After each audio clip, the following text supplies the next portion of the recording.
सच्चिदानंद सद्गुरु साईनाथ महाराज की जय। सद्गुरु श्री साईनाथुनि शरद बाबूजी की जय। సాయి వంటి దైవంబు లేడోయి లేడోయి, ప్రజలందరి నోట సాయి నామం పలకాలి, సర్వత్రా సాయి రూపం రంజిల్లాలి, ముజ్జగాలు సాయి మహిమతో ముప్పిరిగొనాలి. సాయి పదరవళులు మన హృదయ కుహరంలోని నిశ్శబ్ద నిశీధిలో ప్రతిధ్వనించాలి. ప్రణవనాద వీచికల్లా సాయి జ్ఞాన సౌరభాలు సర్వత్రా వ్యాపించాలి. ఆ సుజ్ఞాన సౌరభాల ఆస్వాదనలో మన మనసులు మత్తెక్కాలి. సాయి ప్రేమామృత ధారలు అంతటా నిరంతరం వర్షించాలి. ఆ ప్రేమామృత ధారలలో తడుస్తూ, ఆ జ్ఞాన సౌరభాల మత్తులో ఆనందంగా నర్తిస్తూ సాయి వంటి దైవంబు లేడోయి లేడోయి అని అందరూ ఏకకంఠంతో గానం చేయాలి. అదే నా ఆశ, ఆశయం, ఆకాంక్ష. అదొక మధుర స్వప్నం.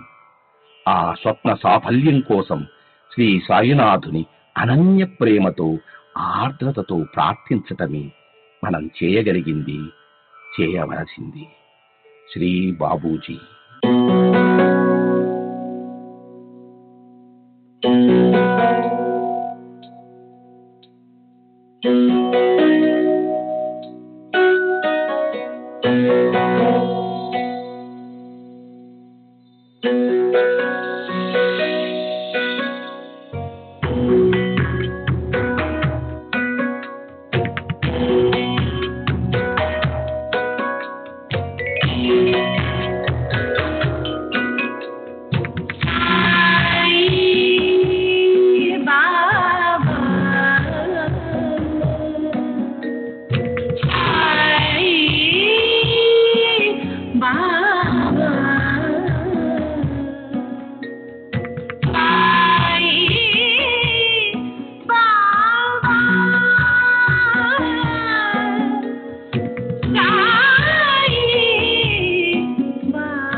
सच्चिदानंद सद्गुरु साईनाथ महाराज की जय।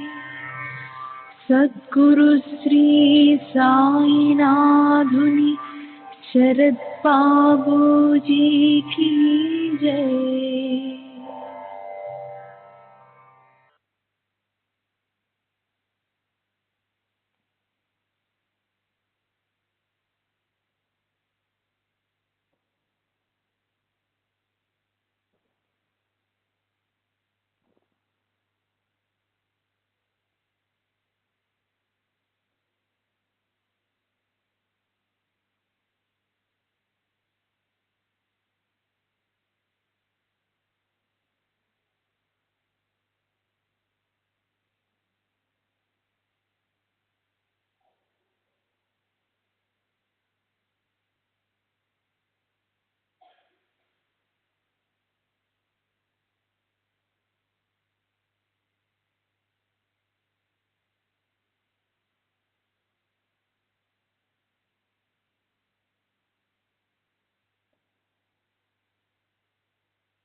सच्चिदानंद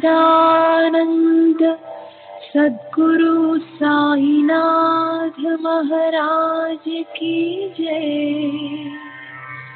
सद्गुरु श्री साईनाथुनि शरद बाबूजी की जय।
श्री सच्चिदानंद सद्गुरु साईनाथ महाराज की जय।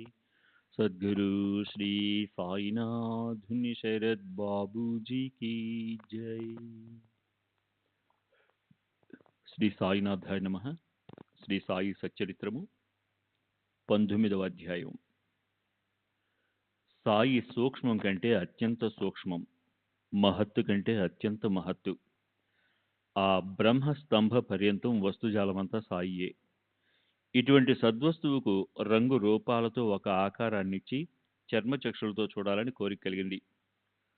సూర్యోపాసకులు సూర్యునికి భక్తిభావంతో ఒత్తులతో హారతనిస్తారు. విఘ్నేశ్వరుని భక్తులు బెల్లంతో గణపతిని చేసి బెల్లం నైవేద్యం పెడతారు. సముద్రంలోని నీటిని దోశలతో తీసుకుని సాగరానికి ఆర్ఘ్యమిస్తారు. ఇవన్నీ గమనిస్తే అనుచితంగా ఉంటాయి. సూర్యదేవుడు, సాగరుడు గొప్ప ప్రభావం కలవారు. భక్తుల భావాన్ని ఉదార స్వభావంతో చూస్తారు. వారు ఉచితానుచితాలను పట్టించుకోరు. భక్తుల గౌరవాన్ని నిలబెట్టడం వారి పని. సమానశీల వ్యసనేషు సఖ్యం, ఇది సామాన్య సూత్రం అయినా శరీరం మరియు ఆత్మ యొక్క సంగమం పరమ అనివార్యం. ఇవి పరస్పరం భిన్న స్వభావం కలవి, అయినా రెంటికి విలక్షణమైన స్నేహం. ఒకటి లేక మరొకటి విడిగా క్షణమైనా ఉండలేవు. ఈ శరీరం నశించిపోయేది, ఆత్మ నిర్వికారం, నశించనిది. అయినా రెంటికి అపారమైన ప్రేమ. అందువల్లనే ప్రపంచంలో చక్రభ్రమణం, ఆత్మ మహాశక్తి కలది. దీనికంటే సూక్ష్మం అవ్యక్తం. అదే ఆకాశం, ప్రకృతి లేదా వ్యక్తం. దానినే మాయా అని కూడా అంటారు. వీటన్నిటికంటే పురుషుడు సూక్ష్మం. ఇంద్రియాదులన్నిటికీ అక్కడే విశ్రామం. అంతిమ పరమగతి కూడా అదే. శుద్ధ బ్రహ్మ కూడా అదే. ఇటువంటి ఆత్మ నిర్వికారి అయి ఉండి స్ఫటికంలా స్వచ్ఛమైనది అయినా ఈ ప్రపంచంలో మాయతో మరియు కర్మలతో బంధింపబడినట్లు భాషిస్తుంది. స్ఫటికంలో ఎరుపు, నలుపు, పసుపు రంగులు ప్రతిబింబించినా స్ఫటికం మాత్రం అన్ని రంగుల కంటే వేరుగా ఉంటుంది. నిర్మలంగా, విశేషంగా ఉంటుంది. ఎండమావులలోని నీరు, ముత్యపు చెప్పులోని వెండి, చుట్టుకుని ఉన్న త్రాడులో లేని పాము అబాస. త్రాటిపైన సర్పాన్ని ఆరోపించడం వాస్తవంగా అప్రమాణం. అట్లే నేను ఈ శరీరాన్ని అని అభిమానం కలిగి ఉండడం ఏ బంధనం లేని ఆత్మకు మిథ్యా బంధనాన్ని కలిగించడం. దేహేంద్రియాలు, మనసు, ప్రాణం వీటన్నిటికంటే ఆత్మ విలక్షణమైనది. ఆత్మ స్వయం జ్యోతి, శుద్ధ చైతన్యం, ఆకార వికారాలు లేనిది. శరీరం, బుద్ధి, మనసు, ప్రాణం వీరిపై అభిమానం ఉన్నంత వరకు కర్తృత్వ భోక్తృత్వాల భావం, సుఖదుఖాలు అనివార్యం. మర్రి విత్తనం ఎంత సూక్ష్మమైనది. దాని గర్భంలో మర్రి వృక్షం యొక్క శక్తి ఇమిడి ఉంది. ఆ వృక్షంలో అమితమైన అసంఖ్యాకమైన విత్తనాలు, వానిలో కోట్లాది వృక్షాలు ఉంటాయి. ఇలా ప్రతి మర్రి విత్తనంలో ఒక్కో మర్రి వృక్షం ఉంటుంది. ఇది ప్రళయాంతం వరకు గోచరిస్తుంది. విశ్వం కూడా ఇట్లే ప్రత్యక్షంగా కనిపిస్తుంది. దీనిని శ్రద్ధగా అవలోకించండి. నిర్భయత్వాన్ని, శాశ్వతత్వాన్ని, ముక్తతను, స్వాతంత్రాన్ని, పరమాత్మ ప్రాప్తిని పొందడమే జీవితానికి సాఫల్యత. మానవ జన్మ యొక్క ధ్యేయం ఇదే. జ్ఞానం లేకుండా మోక్షం లేదు, విరక్తి లేకుండా జ్ఞానం కలగదు. ప్రపంచం అశాశ్వతమని మనసుకు అనిపించినంత వరకు విరక్తి కలగదు. ఈ ప్రపంచం అనిత్యమని తెలుసుకునేలోగా విశ్వాభాస దృష్టికి గోచరమవుతుంది. దాని వలన బాటసారి ఎటుపోవాలో తెలియక మధ్యలో తడబడుతాడు. ఈ విశ్వాభాస ఇలాంటిది. శుద్ధ జ్ఞాన స్వరూపమైన పరమాత్మ యందు మాయా విలాసం మిథ్య. ప్రపంచంలో ఉద్భవించే ఒక స్వప్నం లాంటిది. దీని కొరకు వ్యర్థమైన ప్రయాస ఎందుకు? స్వప్నం నుండి జాగ్రత్తావస్థకు రాగానే స్వప్నం మాయమైపోతుంది. అందువలన ఆత్మస్వరూపంలో స్థిరపడిన వారు ప్రపంచంలోని విషయ సుఖాలను కోరుకోరు. ఆత్మ ఒక్కటే అన్న జ్ఞానం మరియు ఆత్మ యొక్క యథార్థ జ్ఞానం లేకుండా శోకమోహాది బంధనాలను విడిపించుకోవడానికి ఆత్మ జాగృతి తప్ప అన్యోపాయం లేదు. సాధనలన్నింటిలో జ్ఞానమే శ్రేష్టమైనప్పటికీ బాబా అహోరాత్రులు సర్వసాధారణంగా భక్తి మార్గాన్ని అవలంబించాలని ఉపదేశించేవారు. జ్ఞాన మార్గం యొక్క మహిమను తెలుపుతూ ఆ మార్గం రామాఫల సమానమని, భక్తి మార్గం స్వల్ప సాధనతో కూడుకుని మధుర రసంతో ఉన్న సీతాఫలాన్ని సేవించడం లాంటిదని చెప్పేవారు. భక్తి స్వచ్ఛమైన సీతాఫలం వంటిది. జ్ఞానం పరిపక్వమైన రామఫలం వంటిది. ఒకటిని మించి మరొకటి సువాసనతో మధుర రసంతో ఉంటాయి. రామాఫలాన్ని కాయగానే కోసి పండేస్తే దానిలోని గుజ్జు ఒగరుగా ఉంటుంది. చెట్టు పైన పండే వరకు ఓపికగా ఉన్నవారికే అది మధురంగా ఉంటుంది. రామాఫలం చెట్టుపైన పరిపక్వమైతేనే అది మధుర రసంతో ఉంటుంది. నేలపైన పండేస్తే ఒగరుగా ఉంటుంది. చెట్టుపైన పండించడాన్ని ఎరిగిన వారే దాని రుచిని ఆస్వాదించగలరు. సీతాఫలానికి ఈ ప్రయాస లేదు. గుణం తక్కువైనా విలువ ఎక్కువే. రామాఫలానికి పతన భయం ఉంది. అట్లే జ్ఞానులకు కూడా నిర్భయం అనేది ఉండదు. వారు అష్టసిద్ధులను జయించాలి. ఏమాత్రం అలసత్వం పనికిరాదు. అందువల్లనే సాయి దయామయులు చాలా వరకు తమ భక్తులకు భక్తి మరియు నామస్మరణ గురించే వివరిస్తుండేవారు.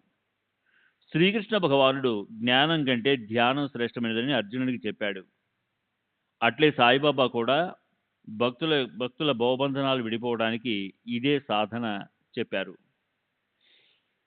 ఈ విషయాన్ని ఇలా ఉంచి గత అధ్యాయంలో వర్ణిస్తూ అసంపూర్తిగా వదిలిన దానిని నేను ఇప్పుడు చెప్తాను. శ్రోతలారా శ్రద్ధగా వినండి. శక్తి ఉడికిపోయిన వయోవృద్ధురాలు సాయి వద్ద మంత్రోపదేశాన్ని కోరి ఉపవాస వ్రత దీక్షను చేపట్టి ఒక కష్టాన్ని సృష్టించింది. ఆమె పరిస్థితిని చూచి భీతి చెందిన మాధవరావు బాబా వద్దకు వెళ్లి మధ్యవర్తిగా మాట్లాడాడు. ఇది పూర్వకథ. సాయి యొక్క సంకల్పాలను ప్రకాశింపజేసే ఈ చరిత్ర అనే జ్యోతి వెలిగింది. దీని వెలుగు భక్తులకు మార్గదర్శకమై వారికి యోగ్యమైన మార్గం లభించుగాక. బాబా ఆజ్ఞానుసారం మాధవరావు నాకు చెప్పాలని ఆరంభించిన సుందరమైన కథను మరలా మనవి చేస్తాను. వృద్ధురాలి నిగ్రహాన్ని చూసి బాబా ఆమె మనసును మార్చి ఆమెను అనుగ్రహించిన అభినవ కథ. బాబా ఆ స్త్రీని ప్రేమతో పిలిపించి, అమ్మా, నువ్వెందుకిలా సత్యాగ్రహాన్ని చేస్తున్నావు? మరణించాలని ఎందుకు అనుకుంటున్నావు? బాబా ఎవరైనా ప్రౌఢ స్త్రీని అమ్మ అని, పురుషులను కాక, బావు, బాయి అని మధురంగా పిలిచేవారు. వారి అంతరంగం ఎంత ప్రేమమయమో వారి పలుకు కూడా అట్లే మంజులం. దీనదయాళువైన శ్రీ సాయి దీన దుర్బలులందు కరుణ కలిగి ఉంటారు. ఆమెను పిలిచి తమ ఎదుట కూర్చుండబెట్టుకుని తమ గురుత్వం యొక్క గుప్తమైన తాళం చెవిని ప్రేమగా ఆమె చేతికిచ్చారు. ప్రపంచంలోని దుఃఖాలను ఉపశమింపజేయడానికి, భక్త చకోరాల దప్పికను తీర్చడానికి చిద్గనులైన సాయి కురిపించిన ఆనందరసాన్ని సేవించండి. అమ్మా, నిజం చెప్పు, ఇలా ఎందుకు నీ ప్రాణానికి ముప్పు తెచ్చుకున్నావు? నేను రొట్టె ముక్కలను అడుక్కునే ఫకీర్ను మాత్రమే. నాపై దయ చూపించు. నేను నిజంగా నీ బిడ్డను. నీవు తల్లివి. పరమసుఖాన్ని కలిగించే ఒక విషయాన్ని నీకు చెప్తాను, శ్రద్ధగా విను. మా గురువు గొప్ప ఔలియా, దయామయుడు. నేను వారి సేవ చేసి చేసి అలసిపోయాను. కానీ వారు నా చెవిలో ఏ మంత్రాన్ని ఉపదేశించలేదు. వారిని ఎన్నడూ వదిలిపెట్టకూడదని నా దృఢమైన నిశ్చయం. ఎంత శ్రమపడైనా వారి నోటి నుండి మంత్రాన్ని గ్రహించాలని నా కోరిక. కానీ వారు ముందు నన్ను దోచుకున్నారు. 2 పైసలనే యాచించారు. నేను వారిని వెంటనే ఇచ్చేశాను. మంత్రాల కొరకు ఎంతగానో ప్రార్థించాను. మా గురువు ఏ కోరికలు లేనివారు. వారికి 2 పైసలతో ఏం పని? శిష్యులను డబ్బు అడిగే వారిని నిష్కాములను ఎలా అనగలం అని సందేహించకండి. వారికి వ్యవహారికమైన పైసలపై కోరిక లేదు. వారికి పైసల ఆలోచనే లేదు. వారికి కాంచనంతో ఏం పని? వారు అడిగినవి 2 శ్రద్ధ మరియు సహనం. ఇవే 2 పైసలు, వేరే ఏవీ కావు. నేను వారిని అప్పుడే ఇచ్చేశాను. దానితో గురుమాత ప్రసన్నులయ్యారు. అమ్మా, ధైర్యమే సహనం. దీనిని ఎప్పుడూ దూరం చేసుకోకూడదు. ఎప్పుడైనా సరే ఏ కఠిన సమస్య ఎదురైనా ఇదే తీరానికి చేరుస్తుంది. పురుషులలోని పౌరుష శక్తి అయిన ఈ సహనం పాప తాప దైన్యాలను నివారిస్తుంది. యుక్తి ప్రయుక్తులతో ఆపదలను తొలగిస్తుంది. భయభీతులను నెట్టివేస్తుంది. కీర్తి ప్రతిష్టలను కలిగించేది ఈ సహనమే. ఇది కష్టాలను తరిమివేస్తుంది. ఇది ఎవరికీ అంతుపట్టనిది, ఆలోచనకు అందనిది. సహనం సద్గుణాలకు గని, సద్విచారాలకు రాణి. శ్రద్ధ మరియు సహనం ఈ రెండు స్నేహంగా ప్రాణానికి ప్రాణంలా ఉండే అక్కా చెల్లెళ్ళు. సహనం లేకపోతే మనుషుల పరిస్థితి దైన్యం. గొప్ప పండితుడైనా గుణవంతుడైనా సహనం లేని జీవితం వ్యర్థం. గురువు మహాసమర్థులైనా కేవలం శిష్యుల ప్రజ్ఞానాన్ని, గురు చరణాలలో ప్రబల నిష్టను, దృఢమైన శ్రద్ధను, ధైర్యాన్ని, సహనాన్ని ఆపేక్షిస్తారు. రాయిని మరియు రత్నాన్ని రెంటిని చక్కగా అరగదీస్తే 2 బాగా మెరుస్తాయి. రాయి రాయిగానే ఉంటుంది. మణి మణిలా ప్రకాశిస్తుంది. మెరవడానికి రెండిని ఒకేలా అరగదీయాలి. రాయి రత్నం యొక్క తత్వాన్ని గ్రహించగలదా? మణి వలె తేజస్సుతో ప్రకాశించగలదా? రాయి తన స్వభావానుసారం నున్నగా కాగలదు. నేను 12 సంవత్సరాలు గురువు పాదాల వద్ద ఉన్నాను. చిన్నవాడిని అయిన నన్ను గురువు పెద్దవాడినిగా చేశారు. అక్కడ అన్న వస్త్రాలకు ఏం లోటు లేదు. వారికి నాపై ఎంతో ప్రేమ. వారు మూర్తీభవించిన భక్తి ప్రేమ. వారికి శిష్యులపైన వాస్తవమైన ప్రేమ. మా గురువుకు సమానమైన గురువు అరుదు. ఆ సుఖాన్ని, వైభవాన్ని వర్ణించ శక్యం కాదు. వారి ప్రేమను ఎలా వర్ణించను? వారిని చూడగానే ధ్యానంతో కళ్ళు మూసుకుంటాయి. మేము ఉభయలో ఆనందంలో మునిగిపోయేవారం. నేను ఇతర వస్తువులను చూడడం ఎరుగను. నేను అహర్నిశలు ప్రేమగా గురు ముఖావలోకనమే చేసేవాడిని. నాకు ఆకలి దప్పులు ఉండేవి కావు. గురువు లేకపోతే మనసు అస్వస్థతగా ఉండేది. వారు తప్ప వేరే ధ్యానం లేదు, వేరే లక్ష్యం లేదు. రోజు వారొక్కరినే స్మరించేవాడిని. గురువు యొక్క కౌశలం అద్భుతం. ఇదే మా గురువు ఆపేక్షించినది. ఇంతకంటే వేరే ఏదీ కోరలేదు. వారు నన్నెప్పుడూ ఉపేక్షించలేదు. వారు ఎప్పుడూ కష్టాల నుండి రక్షించేవారు. శ్రీ సచ్చిదానంద సద్గురు సాయినాథ్ మహారాజ్ की जय. सद्गुरु श्री साईनाथ शरद बाबू जी की जय.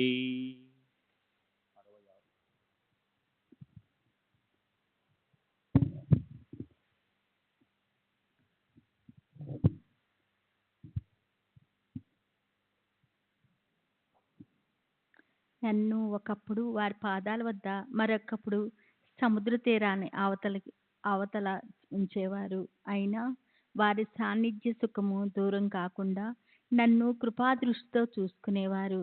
తాబేలు తన పిల్లలకు దృష్టి ద్వారానే ఆహారం సమకూర్చేలా మా గురువు పద్ధతి కూడా అట్లే కృపాదృష్టితో పోషిస్తారు. అమ్మా, ఈ మసీదులో కూర్చొని చెప్తున్నాను. ప్రమాణపూర్వకంగా నమ్ము. గురువు నా చెవిలో ఏమీ ఊదలేదు. నేను నీకు ఎలా ఊదుతాను?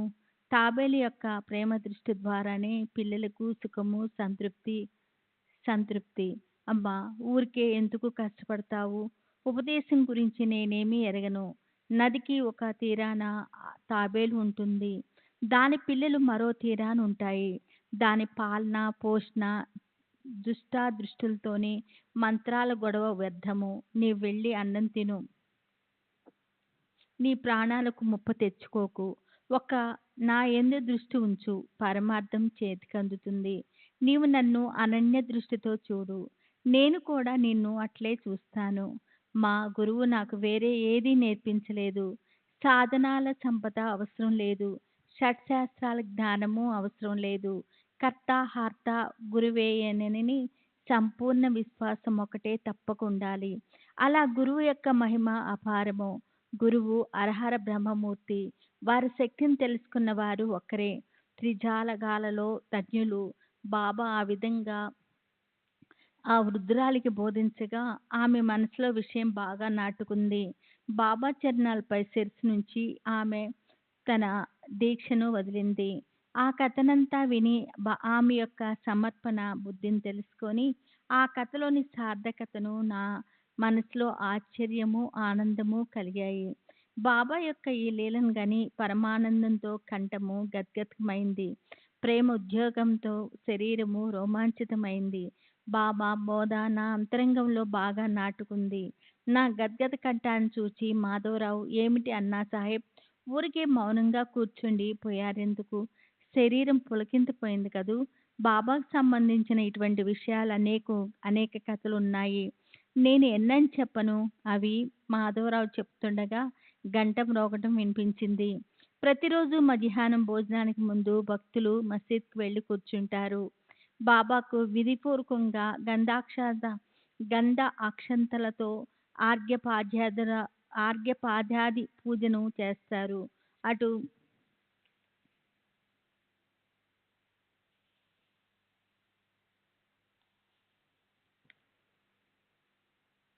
తర్వాత బాబూసాహెబ్ జోగు భక్తి ప్రేమలతో పంచారతినిస్తాడు. భక్తులంతా హారతిని పాడుతారు. హారతి సమయాన్ని తెలుపుతూ గంట గణగణమని మ్రోగసాగింది. నా మనసులోని సంశయం పోయింది. మేము మసీదుకి బయలుదేరాము. మధ్యాహ్నం సమయంలోనే ఈ హారతిని పురుషులు, స్త్రీలు కలిపి చేస్తారు. స్త్రీలు మసీదు పైన, పురుషులు కింద మండపంలో ఉండేవారు. తాళాలు, దప్పట్లు, మంగళవాద్యాలు మోగుతుండగా ఉచ్చస్వరంతో, ఉల్లాసంతో, ఆనందంగా అందరూ హారతిని పాడుతారు. మేము మండప ద్వారం వద్దకు వెళ్ళాము. హారతి ఘనంగా జరుగుతుంది. పురుషులు మెట్ల వద్ద గూమికూడి ఉన్నారు. పైకి వెళ్ళటానికి స్థలం లేదు. హారతి పూర్తి అయ్యే వరకు క్రిందనే ఉండి తర్వాత భక్తులతో పాటు బాబా వద్దకు వెళ్ళవచ్చు అని నా ఆలోచన. నేను అలా అనుకున్న మాధవరావు మెట్లెక్కి నా చేయి పట్టుకొని నన్ను కూడా బాబా వద్దకు లాక్కొని వెళ్ళాడు. బాబా తమ స్థానంలో నిశ్చలంగా కూర్చొని చిలిం పీలుస్తున్నారు. వారి ఎదుట జోగు ఎడమ చేత్తో గంట వాయిస్తూ పంచారతినిస్తున్నాడు. అలా ఆహార్త సమయంలో మాధవరావు బాబా యొక్క కుడివైపున కూర్చొని నన్ను బాబా ఎదురుగా కూర్చోబెట్టాడు. శాంతమూర్తి, సత్పురుషులలో శిరోమణి అయిన బాబా మంజల స్వరంతో, శ్యామారావు నాకు దక్షిణగా ఏమిచ్చాడు అని అడిగారు. బాబా, ఇదిగో శ్యామారావు ఇక్కడే ఉన్నాడు. దక్షిణకు బదులుగా నమస్కారాలను ఇస్తాను. అవే నేను బాబాకు అర్పించే 15 రూపాయలు అని అన్నాడు అని చెప్పాను. సరే, మీరు ఉభయులు మత్సరించుకున్నారా? మీరు ఏం మాట్లాడుకున్నారు? అదంతా నాకు చెప్పు. నమస్కారాల కథ అలా ఉండని, అతనితో మాట్లాడిందంతా ఏమిటో నాకు వినిపించు అని వారనగా జరిగిన వృత్తాంతాన్ని బాబాతో చెప్పాలనిపించి నాకెంతో ఉత్సాహంగా ఉంది. కానీ గట్టిగా హారతి చప్పుడు నాలోని పరమానందం నా పెదవుల నుండి ప్రవహించింది. తలగడక ఆనుకొని కూర్చున్న బాబా నా మాటలు వినటానికి ముందుకు జరిగారు. నేను కూడా ముందుకు జరిగి చెప్పనారంభించాను. బాబా, అక్కడ విన్న వృత్తాంతం మనసుకు మధురంగా అనిపించింది. అందులోని ఆ ముదుసలి స్త్రీ కథ అత్యంత అద్భుతము. శ్యామారావు విషయాన్ని చెప్పడంతో నా అజ్ఞానం నాకు తెలిసి వచ్చింది. ఆ కథ నెపంతో మీరు నన్ను అనుగ్రహించారని అర్థమైంది అని చెప్పాను. అప్పుడు బాబా అత్యంత ఉత్సుకతతో ఏమిటా విశేషమైన కథ? ఎలాంటి అనుగ్రహము? అదంతా నాకు చెప్పు అని అడిగారు. అప్పుడే తాజాగా విన్న కథ, పైగా నా మనసులో బాగా నాటుకుంది. ఉన్నది ఉన్నట్లు మనవి చేశాను. అది విని బాబా ప్రసన్నలైనట్లు కనిపించారు. అలా నేను చెప్పిందంతా బాబా శ్రద్ధగా విని వెంటనే నాతో ఈ విషయాన్ని బాగా గుర్తుంచుకో అని చెప్పారు. మరలా ఎంతో ఉత్సాహంగా, నీవు విన్న కథ నిజంగా మధురంగా ఉందా? నీ మనసుకు బాగా పట్టిందా? నిజంగా సార్థకత అనిపించిందా అని అడిగారు. బాబా ఆ కథా శ్రవణంతో నా మనసులోని వేదన తొలగిపోయి శాంతి కలిగింది. నాలోని ఆవేదన తొలగింది. నాకు నిజమైన మార్గం తెలిసిందని చెప్పాను. అప్పుడు బాబా మా పద్ధతి విశిష్టమైనది. ఈ ఒక్క కథను బాగా గుర్తుంచుకుంటే చాలా ప్రయోజనం కలుగుతుంది. ఆత్మను తెలుసుకోవటానికి జ్ఞానం అవసరము. జ్ఞాన ప్రాప్తికి ధ్యానం చేయాలి. ఆ ధ్యానమే ఆత్మానుస్థానము. దాని ద్వారానే మనోవృత్తి శాంతిస్తుంది. కోరికలన్నిటినీ వదిలి సర్వజీవుల్లో ఉన్న పరమాత్మను ధ్యానించాలి. ధ్యానం సరిగా కుదిరినప్పుడు ఆత్మ ప్రాప్తిస్తుంది.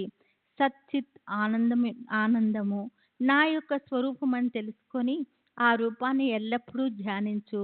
ఇటువంటి ధ్యానం కుదరకపోతే నా ఈ సగుణ రూపాన్ని నకీసికాంతము అహర్నిశలు మనసులో అనుసంధానం చెయ్యి. నన్ను ఇలా ధ్యానిస్తే మనోవృత్తి నిశ్చలమై ధ్యాత, ధ్యానము, ధ్యేయము అన్న త్రిపుటి తొలగిపోతుంది. ఈ త్రిపుటి పోగానే ధ్యాత చైతన్య ఘనుడైపోతాడు. ఇదే ధ్యానం యొక్క లక్ష్యము. దీని ద్వారా బ్రహ్మలో లీనమైపోతావు. తాబేలు నదికి ఒక ఒడ్డున ఉంటుంది. దాని పిల్లలు మరొక తీరాన ఉంటాయి. వానికి పాలు వెచ్చదనం కానీ ఉండవు. కేవలం తల్లి యొక్క దృష్టి ద్వారానే పిల్లలు పుష్టిగా పెరుగుతాయి. పిల్లలు ఎప్పుడూ తల్లినే ధ్యానిస్తుంటాయి. అంతే. వానికి ఇంకేమీ చేయాల్సిన అవసరం లేదు. పాలు కానీ వేరే ఆహారం కానీ అవసరం లేదు. తల్లి చూపులే వానికి పోషణ. ఈ కూర్మ దృష్టి ప్రత్యక్ష అమృత దృష్టి. పిల్లలకు స్వానంద పుష్టి. అట్లే గురు శిష్యుల్లో ఐక్యత సృష్టి. సాయి నోటి నుండి వచ్చిన ఈ వచనాలు ముగిసేసరికి హారతి చప్పుడు ఆగి శ్రీ సచ్చిదానంద సద్గురు జై జై అంటూ అందరూ కేకలు వేశారు. నిరాజనోపచారాలు విస్తారమైన హారతి ముగిశాయి. జోగు పటిక బెల్లాన్ని అర్పించగా బాబా తమ చేతులను చాపారు. ఆ చేతుల నిండా జోగు నిత్య క్రమానుసారము పటిక బెల్లాన్ని దోసుల నిండా ప్రేమపూర్వకంగా పెట్టి నమస్కరించాడు. ఆ మొత్తం పటిక బెల్లాన్ని బాబా నా చేతుల్లో కుమ్మరించి, నేను చెప్పిన విషయాలన్నిటినీ మనసుకు బాగా పట్టించుకుంటే నీ స్థితి ఈ పటిక బెల్లం వలె అవుతుంది. నీ మనసులోని కోరికలు, సంశయాలు తీరుతాయని చెప్పారు. నేను బాబాకు అభివందనం చేసి, బాబా నాకు మీ ఆశీర్వచనం చాలు, నన్ను రక్షించండి అని వారి కరుణను ప్రార్థించాను. అప్పుడు బాబా కథను శ్రవణం, మననం మరియు నిధిధ్యాసనం చేస్తే స్మరణ మరియు ధ్యానం కుదిరి ఆనందగనుడైన పరమాత్మ ప్రకటమవుతాడు. చెవులతో విన్న కథనంతా నీ మనసుకు పట్టించుకుంటే శుభప్రదమైన గని తెరుచుకుంటుంది. నీ పాపాలు ప్రక్షాళనమవుతాయి. తుఫాను గాలి వీచితే సముద్రంపై అలలు లేచి అసంఖ్యాకమైన బుడగలు నురుగు తీరానికి కొట్టుకుని వస్తాయి. అలలు, బుడగలు, నురుగు, సుడిగుండాలు ఇవన్నీ అనేక రకాలుగా కనిపించే ఒకే నీరు. ఇదంతా దృష్టిలోని భ్రమ కారణంగానే. గాలి శాంతించగానే అన్నీ ఒకటే. ఎందుకు ఈ విధంగా జరిగింది అనో, లేదా ఎందుకు నాశనమైపోయిందని కానీ అందామా? జరిగిందంతా మాయా లీల అని అర్థం చేసుకోవాలి అంతే. సృష్టిలో జరిగేవన్నీ ఇట్లే అని గ్రహించి వివేకులు నశరీరమైన వారిని కోరరు. వారు శ్రేష్టమైన ఆత్మను సాధిస్తారు. జ్ఞానం కంటే ధ్యానం శ్రేష్టమైంది. ధ్యానానికి యథార్థమైన జ్ఞానం ఉండాలి. బ్రహ్మతత్వం గురించి పూర్తిగా జ్ఞానం లేకపోతే ధ్యానం సరిగ్గా కుదరదు. సమాఖ్య విజ్ఞానానికి ధ్యానం మూలము. దీనికి ప్రత్యేగాత్మాన స్థానమని పేరు. అయితే క్రియారహితమైన దానిని ఎలా ధ్యానించాలి? ప్రత్యేగాత్మయే ఈశ్వరుడు మరియు ఈశ్వరుడే గురువు. ముగ్గురిలో అనుమాత్రమైన భేదం లేదు. వారిని వేరువేరుగా చూచిన వారు నష్టపోతారు. నిధిధ్యాసనం పరిపక్వమైతే, ధ్యాత ధ్యానం ఒకటైపోతే, నివాత దీప కలయిక వలె చిత్తము శాంతిస్తుంది. అదే సమాధి. ఏ కోరికలు లేక సర్వజీవుల్లోనూ ఒక పరమాత్మయే అని మరియు ఒక ఆత్మ తప్ప రెండవ వస్తువేదీ లేదని అద్వితీయ జ్ఞానంతో నిర్భయం కలిగితే అప్పుడు ఆత్మ ధ్యానం కుదురుతుంది. అజ్ఞానం వల్ల చేసే కర్మబంధాలతో సంబంధం తొలగిపోతుంది. విధి నిషేధాల నిర్బంధాలు వదిలిపోతాయి. అప్పుడు మోక్షంతో కలిగే ఆనందాన్ని అనుభవిస్తారు. ఆత్మ అసలు ఉందా లేదా? ఉంటే అంతటా ఒకటే ఉందా? లేక వేరువేరు చోట్ల వేరువేరుగా ఉందా? ఆత్మ కర్తయా లేక కర్మలు చేసేదా? ఏ కర్మలు చేయనిదా అని ముందుగా షట్శాస్త్రాలు వెతికి తెలుసుకోవాలి. ఆత్మ ఒకటే అన్న ప్రత్యక్ష అనుభవ జ్ఞానమే జ్ఞానానికి పరాకాష్ట. అక్కడే మోక్షము మరియు పరమానంద ప్రాప్తి. అందునికి ఏనుగుని గురించి వర్ణించడానికి బృహస్పతి వంటి వక్తను తీసుకుని వస్తే మాత్రం అతని వాక్తుర్యం ఏనుగు రూపాన్ని చూపించగలదా? అట్లే వాక్కుకు అతీతమైన దానిని వర్ణించి వీలు కాదు. వక్త యొక్క నోరు, అందుని చెవులు అతనికి చూపునివ్వగలవా? ఏనుగు స్వరూపాన్ని చూడటానికి అందునికి ఉపయోగపడేవి నిజంగా నేత్రాలే కదా. మరి ఆ నేత్రాలు లేనప్పుడు అందుడు ఏనుగును ఎలా చూడగలడు? అట్లే గురువు దివ్య నేత్రాలను ప్రసాదించినప్పుడే జ్ఞానప్రాప్తి. సాయి స్వరూపము యథార్థ జ్ఞానము. వారు మూర్తిభవించిన పరిపూర్ణ జ్ఞానమని తెలుసుకోవటమే వారి ధ్యానము, అనుష్ఠానము. అదే వారి దర్శనము. అజ్ఞానం నుండి, కోరికల నుండి, కర్మబంధాల నుండి విమోచనం కావాలంటే వేరే ఇతర సాధనాలు లేవు. దీన్ని బాగా తెలుసుకోవాలి. సాయిబాబా మీ వారు కాదు, మా వారు కాదు. వారు సర్వజీవుల్లో ఉండే పరమాత్మ. సూర్యుడు సకల జగానికి సంబంధించినట్లు బాబా అందరికీ చెందినవారు. ఇప్పుడు వారి మాటలను వినండి. సర్వసాధారణమైన అవి అమూల్యమైనవి. వానిని ఎప్పుడూ స్మరణ ఎందుంచుకుంటే ఫలప్రదము. పూర్వజన్మ రుణానుబంధం లేకుండా ఎవరూ ఎక్కడికి వెళ్ళరు. మానవులే కాదు, పశుపక్షులు కూడా అంతే. అందుచేత ఎవరిని పోమ్మని తరమకండి. వచ్చేపోయే వారిని ఆదరించండి. దప్పిక కొన్న వారికి నీరు, ఆకలి కొన్న వారికి అన్నము, బట్టలు లేని వారికి బట్టలు, అట్లే విశ్రమించడానికి చోటునిస్తే శ్రీహరి సంతృష్టుడవుతాడు. ఎవరైనా డబ్బు అవసరమైనప్పుడు ఇవ్వటానికి నీ మనసు సందేహిస్తే ఇవ్వవద్దు. కానీ వారిపై కుక్కలాగా అరవకు. ఎవరైనా 100 మాటలన్నా సరే స్వయం కఠినంగా బదులివ్వకు. నిరంతరము సహనాన్ని సహిస్తే అపారమైన సుఖం కలుగుతుంది. ప్రపంచం తలకిందులైనా మనం వెనక ముందు కాకూడదు. నిశ్చలంగా మన స్థలంలోనే ఉండి తమాషాను చూడాలి. నీకు నాకు మధ్యనున్న గోడ పడగొట్టేస్తే చూడు, అప్పుడు రాకపోకలను ప్రశస్తమైన మార్గము ఏర్పడుతుంది. నేను నువ్వు అనే భేదం బుద్ధియే గురు శిష్యుల మధ్యనున్న గోడను. దాన్ని పడగొట్టకపోతే అద్వైత స్థితి లభించదు. అల్లా మాలిక్ అని అతడు కాక రక్షకుడు ఎవరు లేరు. అతని లీల అలౌకికము, అంతులేనిది, అర్థం కానిది. అతడు ఏది తలచితే అదే అవుతుంది. తనను చేరుకునే మార్గాన్ని అతడే చూపిస్తాడు. ఆ సమయం వస్తే క్షణం పట్టకుండా మనోభిష్టం నేర్పుతుంది. రుణానుబంధం కారణంగా భాగ్యవశాత్తు మీరు నేను కలుసుకున్నాము. పరస్పరము ప్రేమగా ఉంటూ సుఖాలను, సంతృష్టిని అనుభవిద్దాం. ఇక్కడ అమరులెవరున్నారు? పరమార్థాన్ని సాధించిన వారే కృతార్థులు. శ్వాస ఉచ్ఛ్వాసాలతో నడుస్తున్నంత వరకు జీవులుగా మాత్రమే ఉంటారు. బాబా యొక్క ఈ కృపావచనాలు చెవుల్లో పడగానే దప్పిక గొప్పవారికి నీరు లభించినట్లుగా ఆదుర్దాతో ఉన్న నా మనసుకు ఆనందం కలిగింది. ఎనలేని ప్రజ్ఞ, దృఢమైన శ్రద్ధ ఉన్న సాయి వంటి గురువు యొక్క శక్తి లభించడానికి బలమైన దైవ శక్తి అవసరము. ఇందులోని సారం చూడగా భగవంతుడు గీతలో నిర్ధారణగా చెప్పినట్లు యథా మాం అంటే సర్వభారాలు కర్మలపైనే. యథా కర్మ యథా శృత. కర్మను ఎలా అభ్యాసం చేస్తే అలాగే హితం కలుగుతుంది. ఇదే ఈ అధ్యాయంలోని ఉద్దేశము. ఇవే ఇందులోని బోధామృతము. అనన్య చింతాం ఎంతో మాం. ఇదే భగవద్గీతలోని మర్మం. అనన్య భావంతో ఆరాధించే వారి యోగక్షేమాలను గోవిందుడు చూస్తాడు. ఈ మధుర ఉపదేశాలను విని దేవాన్ భావాయుతానేన్ అన్న స్మృతివచనం స్మరణకు వచ్చింది. భగవంతుని భక్తిగా ఆరాధిస్తే అతడు మిమ్మల్ని ప్రేమిస్తాడు. నీవు బాగా ప్రయత్నం చెయ్యి. పాలను అంటే ఫలితాన్ని గురించిన చింతను వదిలిపెట్టు. పాలగిన్ని పట్టుకొని నేను నీ వెనకే వస్తాను, నీ వెనకే నిలబడి ఉన్నాను అని చెప్తే ప్రయత్నం నేను చేస్తాను. పాలగిన్నెను మీరే ఖాళీ చేయించాలని అంటారేమో, అటువంటిది నాకు తెలీదు. చేసే పనిలో దక్షత ఉండాలి అన్న బాబా యొక్క ఈ ప్రతిజ్ఞావాణిని ప్రమాణపూర్వకమని తలచి ప్రవర్తించే వారెవరైనా సరే ఇహపర సుఖాల గని లభించినట్లు భావించాలి. ఇప్పుడు శ్రోతలకు మరో విన్నమం. శ్రీ సచ్చిదానంద సద్గురు సాయినాథ్ మహారాజ్ కీ జై. సద్గురు శ్రీ సాయినాథుని శరద్ బాబూజీ కీ జై.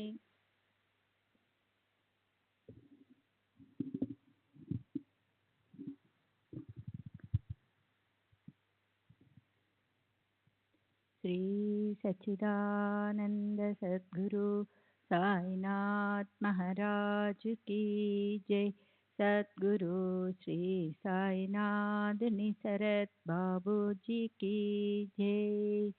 వారిని అనన్యంగా శరణుజొచ్చి భక్తి యొక్క కౌతుకాన్ని అవలోకించి ఆ పైన సాయి యొక్క లీలా విశేషాన్ని నిత్య నూతనంగా అనుభవించండి. ప్రాతకాల సమయం నిద్ర నుండి మేలుకోగానే మనసులో మంచి ఆలోచనా తరంగాలు లేస్తే దానిని మరింతగా బలపరచాలి. ఆ వృత్తినే పోషిస్తే అత్యంత సంతోషం కలుగుతుంది. బుద్ధి కూడా వికసిస్తుంది. మనసుకు ప్రసన్నత కలుగుతుంది. అవి ఒక సత్పురుషుని వచనం. దీనిని అనుభవపూర్వకంగా తెలుసుకోవాలి అనిపించింది. అట్లే అనుభవమై శాంతి లభించి అది వింతగా తోచింది. షిరిడి వంటి పవిత్ర క్షేత్రంలో గురువారం వంటి మంగళకరమైన రోజు రామనామాన్ని అఖండ ఆవర్తన చేయాలన్న సంకల్పం కలిగింది.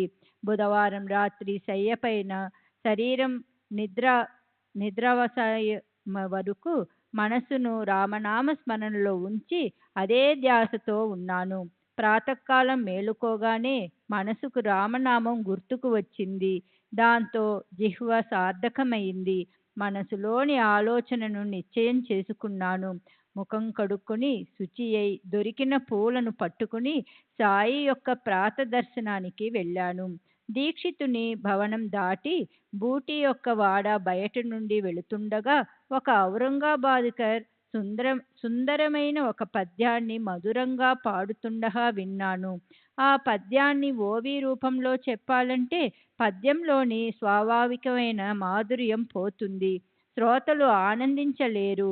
అందువల్ల మొత్తం పద్యాన్ని అక్షయక్షరం గానం చేస్తాను. దానివల్ల ప్రేమమయులైన శ్రోతలు ఆ పద్యంలోని ఉపదేశాన్ని గ్రహించి ఆనందిస్తారు. పద్యం. గురు కృపాంజన పాయో మేరే బాయి, రామ బినా కచుమాన తనాహి, అందర్ రామ బాహర్ రామ, సవలే మే దేకిత సీతారామ, జాహత రామ సోవత రామ, జహో దేఖే వహ పూర్వకామ, ఏక జనార్దుని అనుభవ నీక, జహదేకే మహరాం తరీక. నేను మనసును రామనామ స్మరణలో ఉంచాలని ముందే నిశ్చయించుకుని ప్రారంభం చేయటాన్ని పై పద్యం బలపరిచింది. దానిలో నా మనోనిశ్చయమనే అంకురానికి కరుణాఘమలైన సాయి సమర్థులు ఆ పద్య రూపంలో సించనం చేశారని బోధపడింది. ఔరంగాబాద్కర్ చేత తంబురాను పట్టుకుని మండపం లోపల సాయి సముఖంలో ఉచ్చస్వరంతో పైకి గట్టిగా పాడుతున్న ఆ గానాన్ని విన్నాను. బాబా భక్తుడైన ఔరంగాబాద్కర్ నా వలనే బాబా చరణాలయందు అనురక్తుడు. అతనికి అనేక పద్యాలు కంఠస్థమై ఉండగా ఆ సమయాన ఆ పద్యమే ఎందుకు స్ఫురించింది నా మనసులోనిది ఎవరికీ తెలియదే. మరి అతడు ఆ పద్యాన్నే ఎందుకు పాడాడు? బాబా ఏ విధంగా సూత్రాన్ని కదిలిస్తుంటే మనసులో అలాగే స్ఫురణ కలుగుతుంది. మనమంతా కేవలం కీలుబొమ్మలం. సాయిమాత సూత్రధారి. వారు స్వయంగా చెప్పకుండా నాకు మంచి ఉపాసనను అందించారు. నా అంతరంగంలోని ఆలోచన బాబా మనసులో ప్రతిబింబించిందా అన్నట్లుగా బాబా ఈ విధంగా ప్రత్యక్ష అనుభవాన్ని కలిగించారని అనిపించింది. నామం యొక్క మహత్వం ఎంత గొప్పది! దీనిని సాధువులు మహాత్ములు ఎంతగానో వర్ణించారు. పామరున్నైన నేను ఎంతని వర్ణించగలను? దీని వలననే స్వరూప ప్రాప్తి, ఆత్మ సాక్షాత్కారాన్ని కలిగించే రామ అను 2 అక్షరాలను మరా అని తిరహేసి స్మరించి దారి దోపిడీ చేసే బోయివాడు ఉద్ధరింపబడి వాల్మీకి అయ్యాడు. విశేషమైన వాక్సిద్ధిని పొందాడు. మరా మరా అని తిరహేసి స్మరిస్తే అతని జిహ్వపై రాముడు ప్రకటమయ్యాడు. రాముడు జన్మించకముందే రాముని అవతార చరిత్రను రాశాడు. రామనామం ద్వారా పతితులు పావనులవుతారు. రామనామంలో అమితమైన ప్రయోజనాలు. రామనామంతో భేదబుద్ధి తొలగి సమభావం కలుగుతుంది. రామనామంతో బ్రహ్మప్రాప్తి. రామనామ వర్తనలో జనన మరణాలు తొలగిపోతాయి. ఒక్క రామనామ స్మరణతో కోటి లాభాలు. రామనామ ధ్వని ఉన్న చోట విష్ణువు యొక్క సుదర్శన చక్రం తిరుగుతూ కోటి విఘ్నాలను ధ్వంసం చేస్తుంది. ఈ రామనామం దీనులను సంరక్షిస్తుంది. ఉపదేశించటానికి సాయిబాబాకు ఒక ప్రత్యేక కాలం గాని, ఒక స్థలం గాని, ఒక సమయం గాని అవసరం లేదు. వారు కూర్చుని ఉన్నా, నుంచుని ఉన్నా, నడుస్తున్నా ఉపదేశాలను అతి సహజంగా ఇచ్చేవారు. ఈ విషయంలోని ఒక మధురమైన కథను శ్రోతలు శ్రద్ధగా శ్రవణం చేస్తే సాయి యొక్క దయ మరియు వారి సర్వవ్యాపకత్వం అర్థమవుతుంది. శ్రీ సచ్చిదానంద సద్గురు సాయినాథ్ మహారాజ్ కీ జై. సద్గురు శ్రీ సాయినాథ్ నిసరత్ బాబూజీ కీ జై.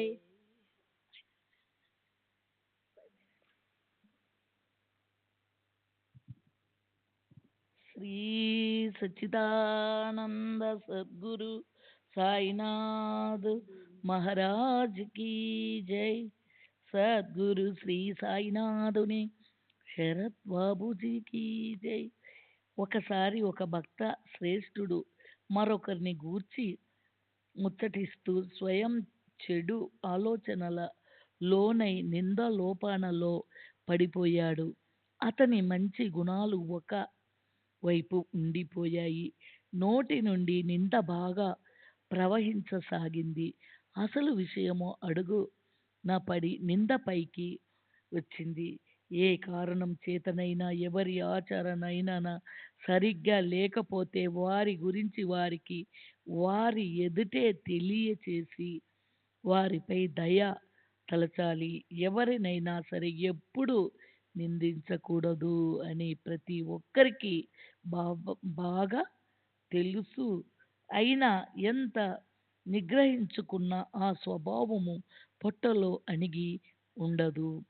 కడుపులో నుండి కంఠంలోనికి, కంఠం నుండి జిహ్వపైకి, అక్కడి నుండి మెల్లమెల్లగా పెదవులపైకి సుఖంగా సంతోషంగా ప్రవహిస్తుంది. నింద చేసేవాని కంటే ఎక్కువ ఉపకారం చేసేవారు త్రిభువనాలలో ఉండరు. నిందోరోపణ చేసి వారికి శ్రేయస్సును కలిగించటమే మురికిని కొందరు కుంకుడు కాయలతోనూ, కొందరు సబ్బు చీకాయది వస్తువుల్లో కడుగుతారు. మరికొందరు నిర్మలమైన నీటితో కడుగుతారు. కానీ నింద చేసేవాడు ఇతరుల మురికిని తన నాలుకతో శుభ్రం చేస్తాడు. ఇతరులకు ఉపకారం చేయటానికి తాము మానసిక అధోగతిని సహిస్తారు. వారి మహోపకారం వర్ణించ శాక్యం కాదు. పరనింద చేసేవారు అత్యంత వందనీయులు. నింద నేపంతో దోషాలను తెలియపరుస్తూ అడుగడుగున సావధాన వరుస్తూ అనేక రకాల అనర్థాలను తొలగిస్తూ సహకరిస్తారు. అట్టివారి ఉపకారాన్ని నేనెంత వర్ణించను. అట్టివారి గొప్పతనాన్ని సాధు సత్పురుషులు ఎందరో అనేక రకాల వర్ణించారు. అలాంటి నింద చేసేవారికి నేను సాష్టాంగ ప్రణామాన్ని చేస్తాను. శ్రోతలకు బాగా విసుగు కలిగింది కదూ. నిందారోపణ చేసిన వాడు మల విసర్జనానికి బయలుదేరటానికి వెళ్ళాడు. బాబా దర్శనానికి భక్తులు మసీదుకు వెళ్ళారు. బాబా పూర్ణ అంతర్జ్ఞానాన్ని ఆయా సమయాలకు సరిగ్గా భక్తులకు శిక్షణనిచ్చేవారు. వారు తరువాత ఏం చేశారో వినండి. భక్తులతో సహా లేండికి వెడుతూ బాబా ఆ నింద చేసిన వాణిని గూర్చి అడిగారు. అతడు కాలువ వద్ద బయలు ప్రదేశానికి వెళ్ళినట్లు భక్తులు చెప్పారు. తమ కార్యక్రమాన్ని ముగించుకొని బాబా లేండి నుండి బయలుదేరారు. కాలువకు వెళ్ళిన భక్తుడు కూడా ఇంటికి బయలుదేరాడు. ఆ ఉభయులు పరస్పర కలుసుకున్నారు. అప్పుడు జరిగిన వృత్తాంతాన్ని నేను చేతులు జోడించి శ్రోతలకు మనవిస్తాను. శ్రద్ధగా వినండి. అక్కడ ఒక కంచె పక్కన ఒక ఊరి పందిమలాన్ని ముష్టాన్లా చప్పరిస్తూ తినేస్తుంది. బాబా తమ చేతితో దానిని అతనికి చూపించారు. చూసావా జనులు మలం దానిని జిహ్వకు ఎంత మధురంగా ఉందో. తన ఆప్తజనుల మీద కోపాన్ని ప్రదర్శించే తన కోరికను యథాచిగా తీర్చుకుంటుందో. ఎంతో పుణ్య సంచయనం వలన ప్రాప్తించిన ఈ మానవ జన్మ ఇలా వ్యక్తం చేసుకునే ఆత్మగతకునికి ఈ షిరిడి ఏం సుఖం ఇవ్వగలదు. శ్రీ సచ్చిదానంద సద్గురు సాయినాథ్ మహారాజ్ కీ జై. సద్గురు శ్రీ సాయినాథుని శరత్ బాబూజీకి జై. శ్రీ సచ్చిదానంద సద్గురు సాయినాథ్ మహారాజ్ కీ జై. సద్గురు శ్రీ సాయినాథుని శరత్ బాబూజీకి జై అని అంటూ బాబా వెళ్ళిపోయారు. నింద చేసిన ఆ భక్తుడు మనసులో చాలా బాధపడ్డాడు. ఉదయం తను చేసిన నిందారోపణ గుర్తుకు వచ్చింది. అతని హృదయంలో బాబా మాటలు గుర్చుకున్నాయి. ఆయా సందర్భాలను అనుసరించి బాబా అలా భక్తులకు బోధించేవారు. ఆ బోధలోని సారాన్ని అంతరంగంలో భద్రపరుచుకుంటే పరమార్థం ఎంతో దూరంలో ఉండదు. నా హరికృప ఉంటే నాకు మంచం పైన అన్నీ సమకూర్చుతాడు అన్నమాట నిజమే, కానీ ఆ మాట అన్న అచ్చాదనల వరకే. పరమార్థంలో కూడా అలా జరుగుతుందని భావిస్తే పరమార్థాన్ని కోల్పోవాల్సిందే. ఎవరు ఎలా చేస్తే అలా అనుభవిస్తారు అన్న బాబా మాటలు అమూల్యం. వారి యొక్క ఇతర వచనాలను వింటే ఆత్మానందం కలుగుతుంది. శ్రద్ధాభక్తులు ఉంటే అవి హృదయంలోకి చొచ్చుకుపోతాయి. నేను జలంలో, భూప్రదేశంలో, మ్రాణులలో, జనులలో, వనాలలో, దేవీదాసులలో, దేశ విదేశాలలో, ఆకాశంలో, ప్రకాశంలో వ్యాపించి సంచరిస్తుంటాను. నేను ఒకే ప్రదేశంలో ఉండేవాణ్ణి కాను. 3.5 మూరలలో పరిమితమై ఉన్నానని, ఇదే నా వ్యాప్తి అని అనుకునే వారి భ్రాంతిని తొలగించడానికి నేను శరీరాన్ని ధరించాను. అహర్నిశలు అనన్యంగా నన్ను నిష్కామంగా ఆరాధించే వారికి ద్వైతభావం లేని నాతో ప్రత్యక్ష ఏకాత్మత ప్రాప్తిస్తుంది. మాధుర్యం లేకుండా బెల్లం, తరంగాలు లేకుండా సాగరం, తేజస్సు లేకుండా కళ్ళు ఉండవు కదా. అట్లే నేను లేకుండా ఏ అమాయక భక్తుడు ఉండడు. జనన మరణ ఆవర్తన తప్పించుకోవాలని నిశ్చయించుకున్నవారు ప్రయత్నపూర్వకంగా ధర్మానుసారంగా ప్రవర్తించాలి. నిశ్చల మనస్సుతో ఉండాలి. కఠినమైన మాటలు త్యజించాలి.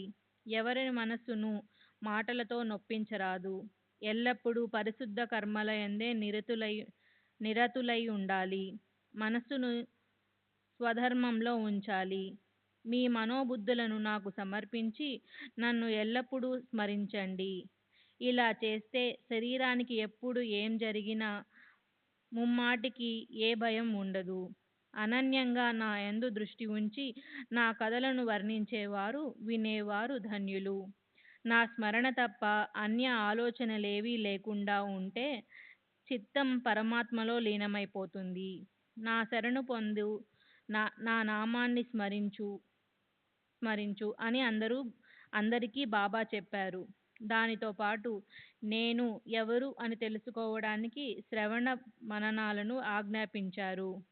ఒకరికి భగవన్నామ స్మరణ, ఒకరికి భగవల్లీల శ్రవణం, ఒకరికి భగవత్ పూజ, ఇలా విభిన్న ప్రకృతి కలవారికి వేరువేరు సాధనలను చెప్పారు. ఒకరికి ఆధ్యాత్మ రామాయణ పఠన, ఒకరికి జ్ఞానేశ్వరి పురశ్చరణ, మరొకరికి హరివరద పారాయణ, ఇంకొకరికి గురుచరిత్ర అధ్యయనం, ఒకరికి తమ పాదాల వద్ద కూర్చుండబెట్టుకుంటే మరొకరిని ఖండోబా మందిరానికి పంపారు. ఇంకొకరి కంఠానికి ప్రేమతో విష్ణు సహస్ర నామావళి కట్టారు. ఒకరికి రామ విజయాన్ని ఉపదేశిస్తే మరొకరికి ధ్యానాన్ని, నామ మహత్యాన్ని, ఇంకొకరికి చాందోగ్య ఉపనిషత్తును, గీత రహస్యాన్ని ఉపదేశించి వీనిలో విశ్వాసం ఉంచి వీనిలోని స్వాభావిక మాధుర్యాన్ని శ్రద్ధగా అనుభవించండని చెప్పేవారు. బాబా అలా ఒకరికి ఒకటి, మరొకరికి మరొకటి బోధ చేసేవారు.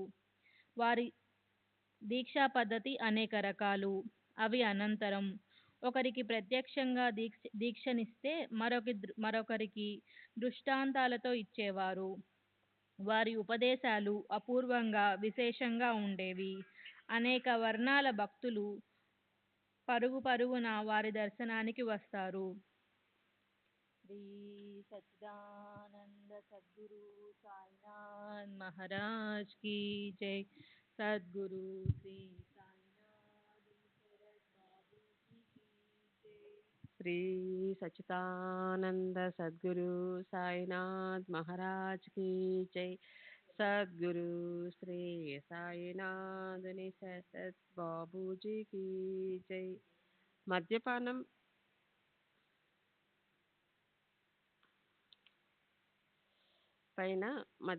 పైన ప్రీతి ఉన్న వారి స్వప్నంలోకి వెళ్ళేవారు.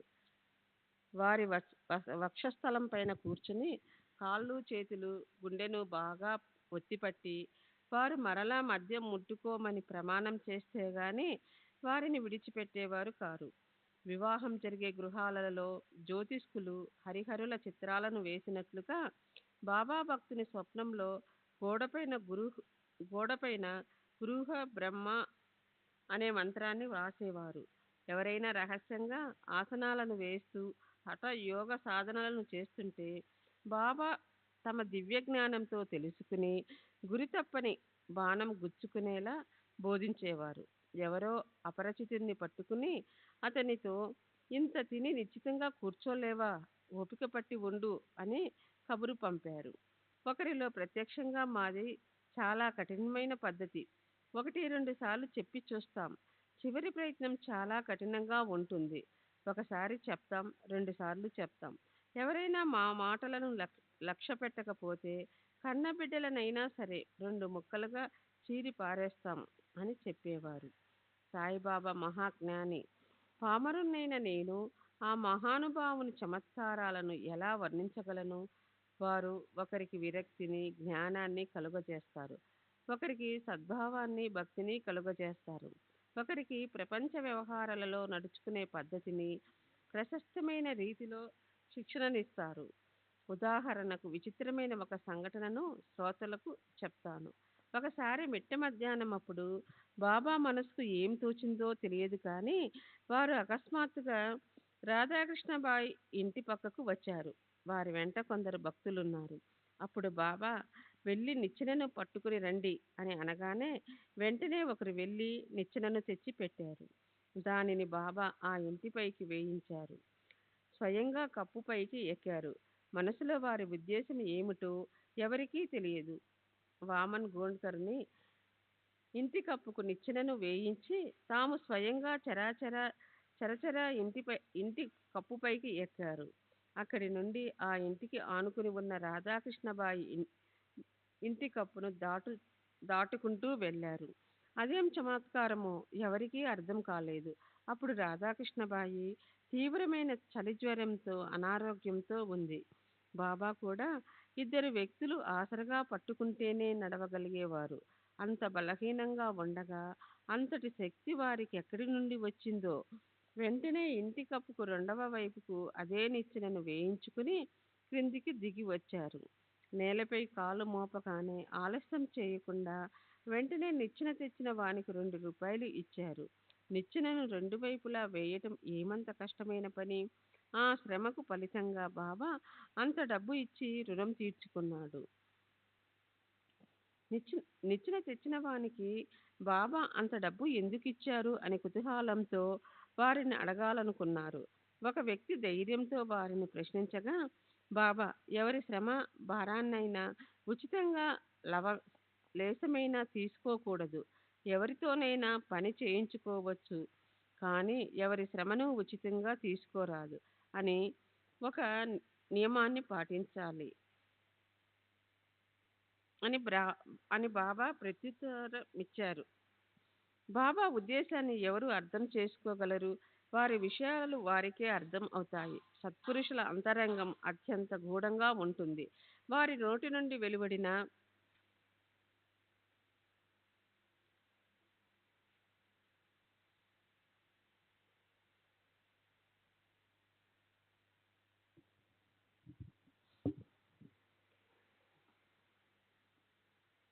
మాటకే వారి నోటి నుండి వెలువడిన మాటలే మనకు ఆధారం. వారి ఉపదేశాలను అనుసరించి ప్రవర్తిస్తే ప్రపంచ వ్యవహారాలు చక్కగా సుఖంగా సాగిపోతాయి. తరువాతి అధ్యాయం ఇంతకంటే మధురం రసభరితం. అమాయకురాలైన ఒక పనిపిల్ల వేదాంతంలోని గూఢమైన చిక్కును విడతీస్తుంది. హరిదాస్ అయిన దాసగను జనులకు ఉపకారం చేయాలని ఈశావాస్య ఉపనిషత్తును మరాఠీ భాషలోకి అనువదించాలని నడుం కట్టాడు. సాయిబాబా అనుగ్రహంతో గ్రంథరచన అయింది. కానీ ఏవో కొన్ని గూఢార్థాలు తెలియక అతని మనసుకు సందేహం కలిగింది. మరి ఆ సమస్యను బాబా ఎలా పరిష్కరించారు?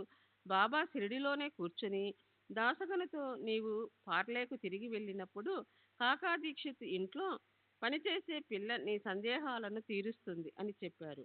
ఈశావాస్యమనే కమలాల సరోవరంలో వాగ్దేవి అనే భ్రమరం ఝుంకారం చేస్తూ తిరుగుతుంటే చతురులైన శ్రోతలు ఆ ఆనందాన్ని అనుభవించండి. తరువాతి అధ్యాయంలో ఈ కథను చెప్పించేవారు సాయి దయామయులు. సావకాశంగా శ్రవణం చేస్తే శ్రోతలకు శుభం కలుగుతుంది. హేమట్ సాయికి మరియు సర్వజీవులలోని భగవంతునికి శరణు వేడుతూ శ్రోతలు సావధానంగా వినాలని వేడుకుంటున్నాడు.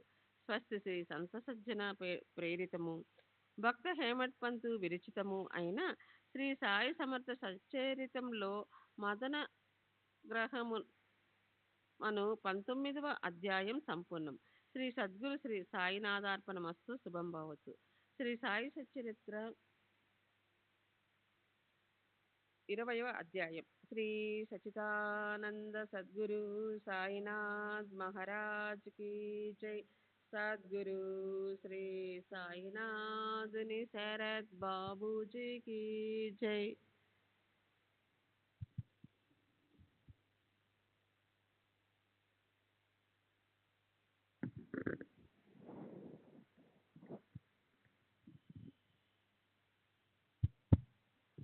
శ్రీ సచ్చిదానంద సద్గురు साईनाथ महाराज की जय।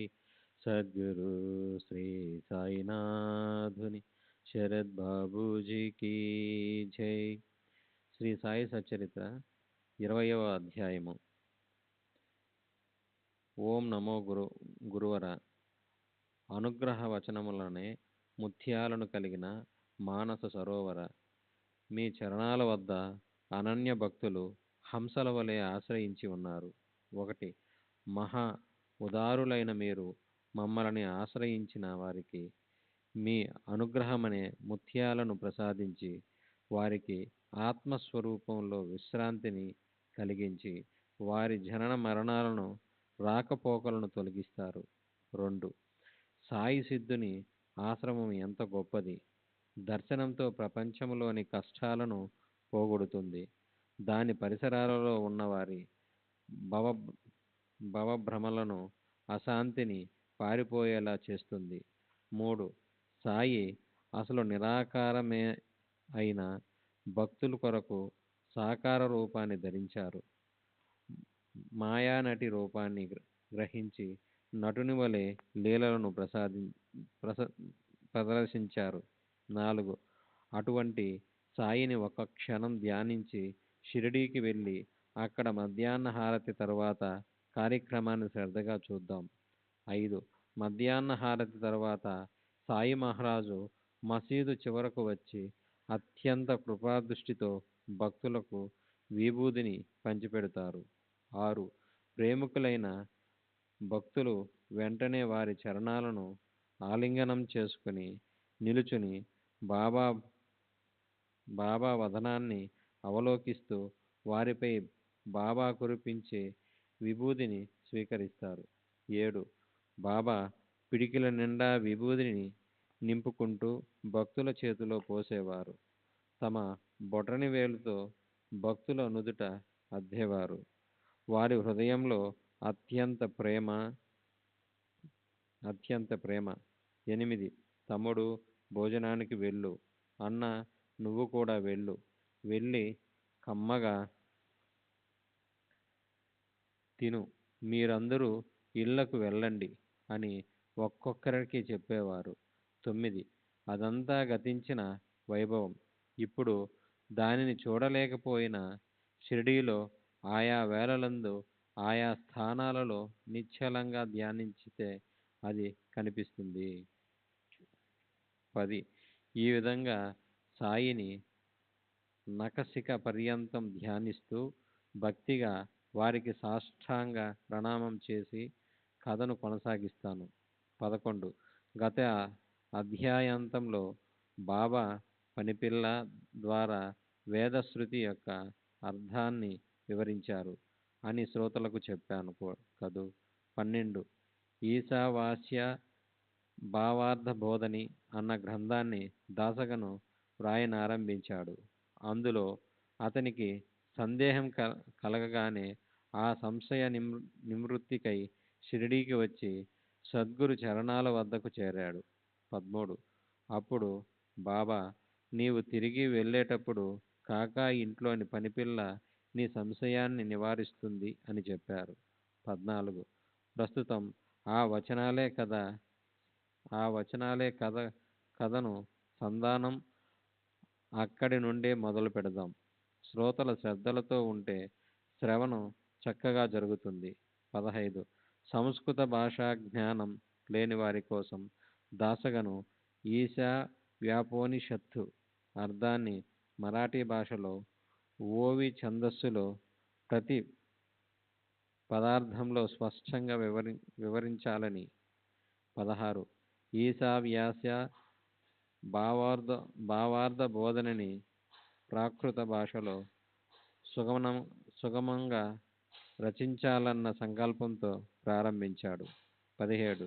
కఠినమైన గూఢార్థాలతో ఉన్న ఈ ఉపనిషత్తులో పదాలకు చక్కగా అనువదించగలిగాడు. కానీ పదాలలో అంతర్గతంగా ఉన్న జ్ఞానం బోధపడకపోతే మనస్సుకు సంతృప్తి లేదు. 18. 4 వేదాల సారమే ఉపనిషత్తుల బండారం. హరి మరియు గురువు అనుగ్రహం లేకుండా ఆ జ్ఞాననిధి ప్రాప్తి అత్యంత కఠినం. 19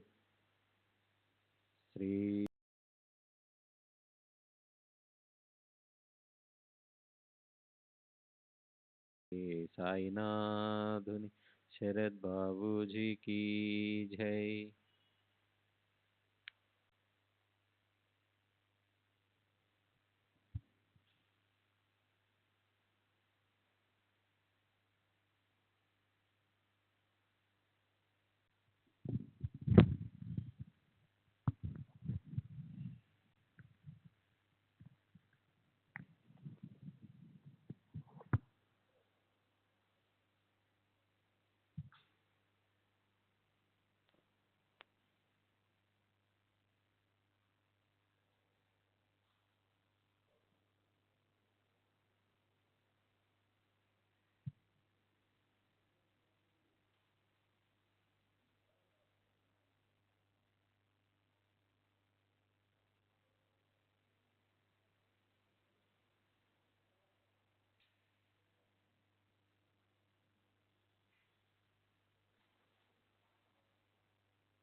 श्री सच्चिदानंद सद्गुरु साईनाथ महाराज की जय.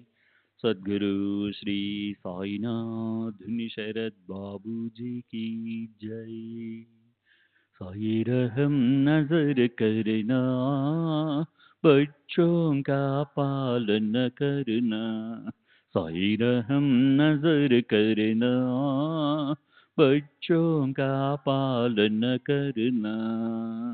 जाना तुमने जगत पसार, सब ही झूठ जमाना. जाना तुमने जगत पसार, सब ही झूठ जमाना. साई रहम नजर करना, बच्चों का पालन करना. साई रहम नजर करना, बच्चों का पालन करना. मैं अंधा हूँ बंदा आपका, मुझसे पथ दिखलाना. मैं अंधा हूँ बंदा आपका, मुझसे पथ दिखलाना. साई रहम नजर करना, बच्चों का पालन करना. साई रहम नजर करना, बच्चों का पालन करना. दास गणों कहे अब क्या बोलूं, थक गई मेरी रसना. दास गणों कहे अब क्या बोलूं, थक गई मेरी रसना. साई रहम नजर करना, बच्चों का पालन करना. साई रहम नजर करना, बच्चों का पालन करना. रहमो नजर करो अब मोरे साई, तुम बिना नहीं मुझे माँ बाप भाई. रहमो नजर करो, मैं अंधा हूँ बंदा तुम्हारा. मैं अंधा हूँ बंदा तुम्हारा. मैं ना जानू ना जानू, मैं ना जानू अल्लाह इलाही रहमो नजर करो, रहमो नजर करो, अब मोरे साई तुम बिना नहीं मुझे माँ बाप भाई, रहमो नजर करो। खाली जमाना मैंने गमाया, काली जमाना मैंने गमाया, साथी आखिर का, साथी आखिर का, साथी आखिर का तुम बिन कोई, रहमो नजर करो, रहमो नजर करो, अब मोरे साई तुम बिना नहीं मुझे माँ बाप भाई, रहमो नजर करो। अपने मस्जिद का झाड़ू गड़ो है, अपने मस्जिद का झाड़ू गड़ो है, मालिक हमारे, मालिक हमारे, मालिक हमारे तुम बाबा साई, रहमो नजर करो, रहमो नजर करो, अब मोरे साई तुम बिना नहीं मुझे माँ बाप भाई, रहमो नजर करो। श्री सच्चिदानंद सद्गुरु साईनाथ महाराज की जय। सद्गुरु श्री साईनाथ शरद बाबू जी की जय।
श्री सच्चिदानंद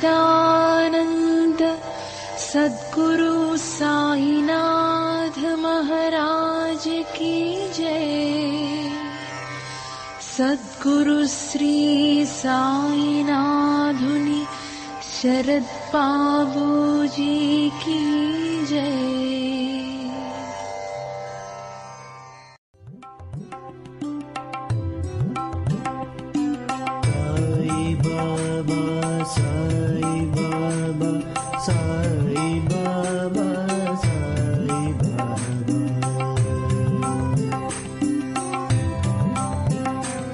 साई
सा